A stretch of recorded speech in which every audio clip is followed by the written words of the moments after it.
दोस्तों, हम सभी जानते होंगे कि हम चाहे कितना भी गंगा स्नान कर लें, चाहे मंदिरों में प्रसाद चढ़ा लें, परंतु आपके कर्मों का फल आपको मिलकर ही रहेगा। आप जैसे कर्म करेंगे वैसा ही फल आपको मिलेगा। अगर आप गलत कार्य कर रहे हैं तो आप कितना भी गंगा में स्नान कर लें, महाकुंभ में जाकर डेली नहाएं, परंतु आपके पाप मूर्छित नहीं होंगे। आपके कर्मों का फल आपको मिलकर ही रहेगा। इसीलिए अपने जीवन में हमेशा अच्छे रास्ते चुने और लोगों को अच्छे रास्ते पर जाने के लिए मोटिवेट करें, तभी आपसे वह परमात्मा प्रसन्न होगा।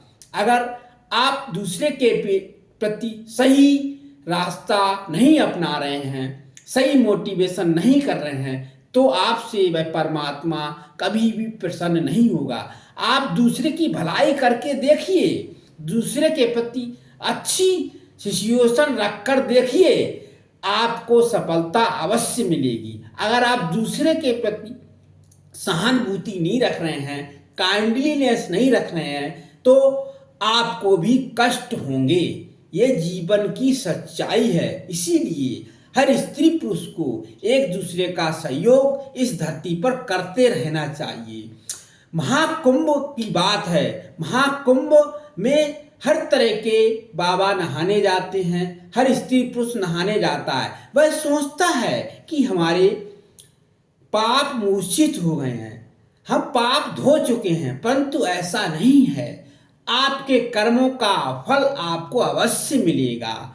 आप चाहे कितना भी कुंभ में जाकर स्नान करके आ गए हों, अगर आपने अपने माता पिता को कष्ट दिए हैं, आसपास के लोगों को कष्ट दिए हैं, जीव जंतुओं की हत्या की है, तो आपके पाप कभी भी मोचित नहीं होंगे। चाहे आप कुंभ में हर साल नहाने जाएं, परंतु आपको उन पापों का प्रायश्चित करना ही पड़ेगा। उसका दंड आपको मिलकर ही रहेगा। इसीलिए अपने जीवन में पाप करने से पहले, गलत रास्ते पर जाने से पहले, एक दूसरे के प्रति गलत व्यवहार करने से पहले अपनी हर्ट से, अपनी हर्ट चॉइस से कन्वर्सेशन करके ही अपने कदमों को आगे बढ़ाएं, जिससे आपका जीवन सुरक्षित रहे और इस धरती पर आप सही तरह से अपने जीवन को व्यतीत करके आप अपने आप को मोक्ष प्राप्त कर सकें।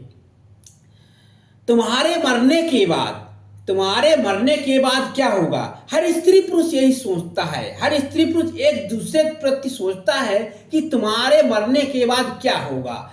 लोग सोचते हैं कि मरते ही सारी समस्याएं हल हो जाती हैं, लेकिन क्या तुम्हें पता है, मरने के बाद शरीर से सिर्फ आत्मा ही नहीं, तुम्हारा मन भी बाहर निकलने लगता है। यानी आत्मा निकलती है, उसके तुरंत ही बाद आपका मन भी आपके दिमाग से चला जाता है।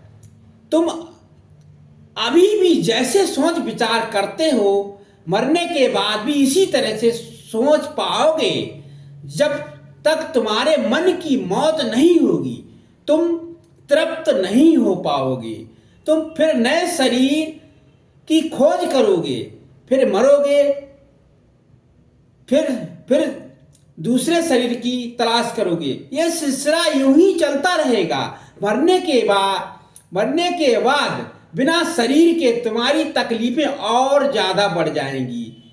इसीलिए जीते जी ही अपने मन को मारिए और मन को कंट्रोल में रखिए। आप जिंदा हैं, तभी आप अगर अपने मन को मार देंगे, अपने मन को कंट्रोल में रख लेंगे, तो आपके मरने के बाद आपका मन इधर उधर नहीं भटकेगा। अगर आपका मन जिंदा रहते हुए भटक रहा है, तो मृत्यु होने के बाद भी आत्मा और मन दोनों भटकते रहते हैं। वह इधर उधर भटकते रहते हैं, तो आपको मोक्ष की प्राप्ति नहीं हो पाएगी। इसीलिए हर स्त्री पुरुष को मृत्यु होने से पहले ही अपने मन को मार देना चाहिए।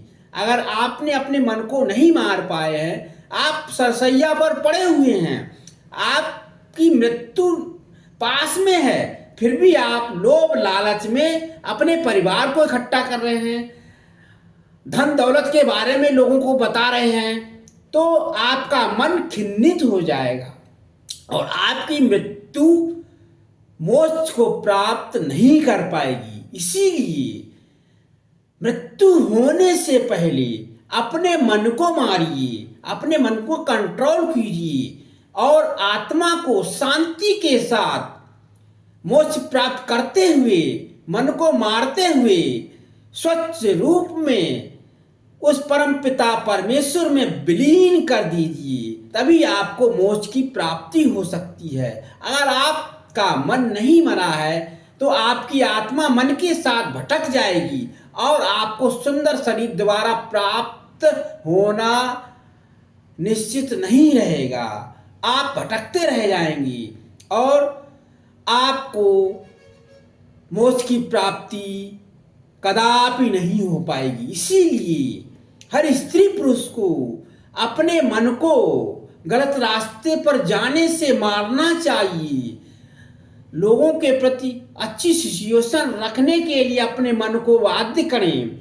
लोगों के प्रति गलत रास्ते पर अगर आपका मन चल रहा है तो उसको मारें, उसको कंट्रोल में करें, तभी आप मोक्ष की प्राप्ति कर सकते हैं, अपने आप को आगे बढ़ा सकते हैं और अपने शरीर को मृत्यु के बाद मोक्ष की प्राप्ति करवा सकते हैं। अगर आपने अपने मन को नहीं मारा और आपकी आत्मा तृप्त नहीं होगी, आपका मन खिन्नित रहेगा, आपका मन चलायमान रहेगा, आपका मन भ्रमण करता रहेगा, तो आपको कभी भी मोक्ष प्राप्त नहीं हो पाएगा। ये जीवन की सच्चाई है। इसीलिए हर स्त्री पुरुष को अपने मन पर कंट्रोल रखना चाहिए। अगर आपके मन पर कंट्रोल है तो आप अपने जीवन में कभी भी गलत रास्ते पर नहीं भटक पाएंगी। मन ही एक चंचल है। मन चंचल होने के कारण हर स्त्री पुरुष गलत रास्ते पर चला जाता है और उस गलत रास्ते से वापस आना मुश्किल हो जाता है। आत्मा मना करती है परंतु मन हमेशा इंडिफरेंस चलता है। मन कभी आत्मा के कहने पर कार्य नहीं करता है। आत्मा एक परमात्मा का रूप है जिसने आत्मा और मन को कंट्रोल में कर लिया है। आत्मा से मन को जोड़ दिया तो कभी भी आपको किसी प्रकार का जीवन में कोई भी कष्ट नहीं होगा और आप अपने जीवन में सही रास्ते पर चलते हुए मोक्ष को प्राप्त कर जाएंगे और हमेशा उस ईश्वर के दर्शन अपने हृदय में, आंखों में स्पर्श करके संलग्नित करते रहेंगे। यही जीवन की सच्चाई है।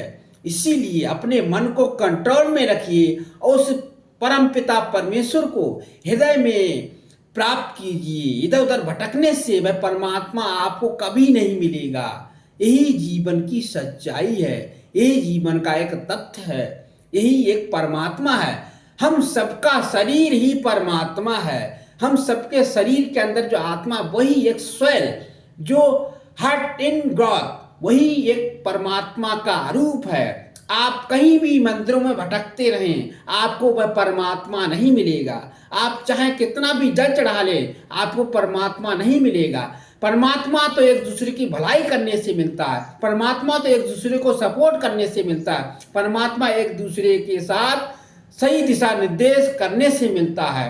परमात्मा एक दूसरे के सहयोग करने से मिलता है। परमात्मा एक दूसरे के साथ सहानुभूति, काइंडलीनेस रखने से प्राप्त होता है।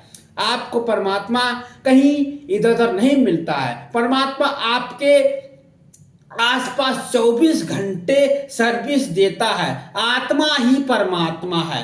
आत्मा को अगर आपने परमात्मा से संलग्न कर लिया तो परमात्मा आपके हर समय शरीर में विराजमान है। यही एक निरंकार रूप है। वही एक परम पिता परमेश्वर है।